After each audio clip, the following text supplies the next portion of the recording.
let's dive into what codependency is. What does that mean to you? To me, codependency means an over-reliance of taking care of other people, and that you're not okay unless they're okay, and you're not okay when they're not okay. It's just a lack of intimacy and attachment to yourself. A lack of intimacy and attachment to yourself. Got it. Thank you. Yeah, and an over-reliance on other people to define who you are as well. So what about love addiction? I know that is a specialty of yours. So what is love addiction, and what does this have to do with codependency specifically? Yeah, so all love addicts are codependent, but not all codependents are love addicts. So a love addict is someone, excuse me, I feel like I have to sneeze, so I apologize if I do it in the middle of talking. A love addict is someone who continually seeks love and affirmation from unavailable partners or unavailable situations. So this could be seeking partners who are maybe in other committed relationships, who are workaholics and not able to give them time and affirmation, who may be avoidant and not be able to be intimate and be vulnerable.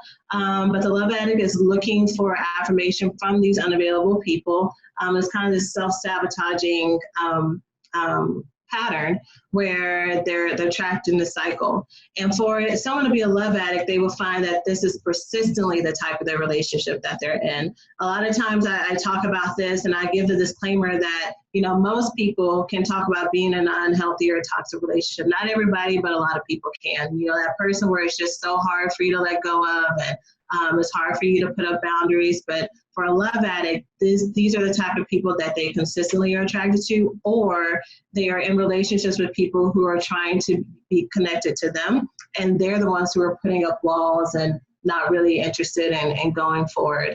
And also one of the key markers of a love addict is in this pursuer-distancer cycle is this extreme depression and withdrawal and pain that happens when you think about or when you attempt to try to create boundaries with them, because this person is kind of like your drug, or the relationship is kind of like your drug.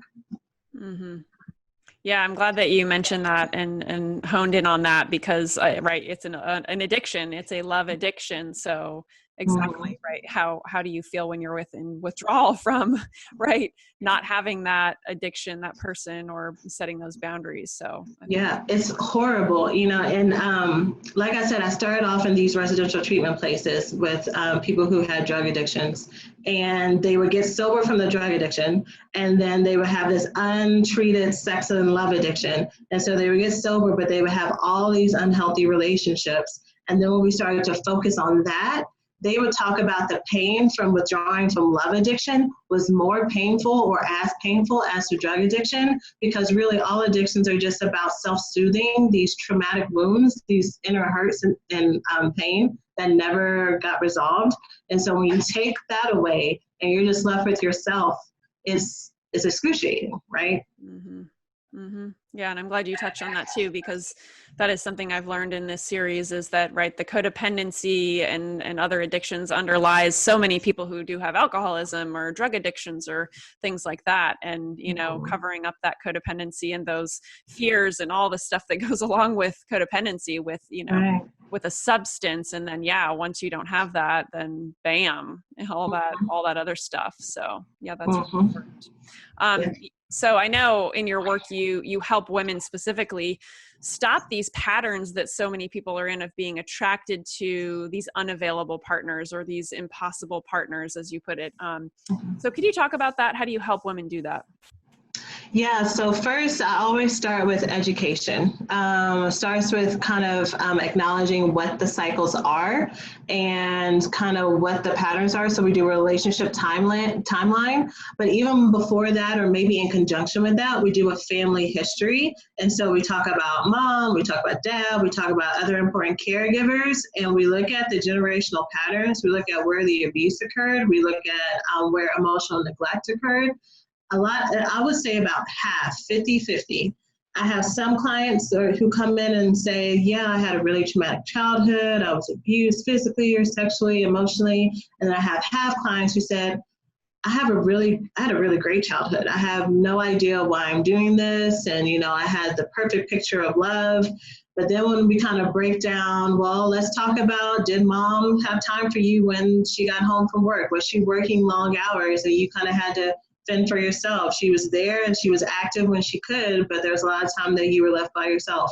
Or was dad very, very strict and he had very high expectations for you? And you as a child internalized that as, oh, he cares for me, but also there was an absence of being able to fail, being able to still be valuable when you are not perfect and when you make mistakes. And so you're also internalizing that I'm only good enough when XYZ happens.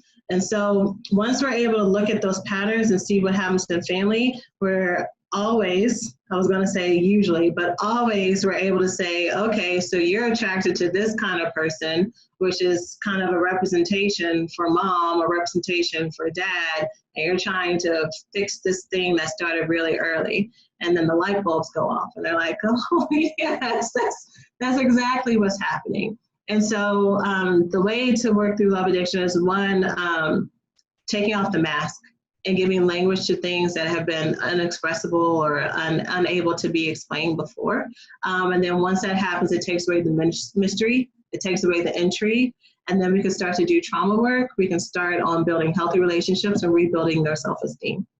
Thank you. Yes, it's amazing how all of that stuff from our past can right affect our futures, our present moments, our, you know, our childhoods to our adult lives, because absolutely it all like trickles in.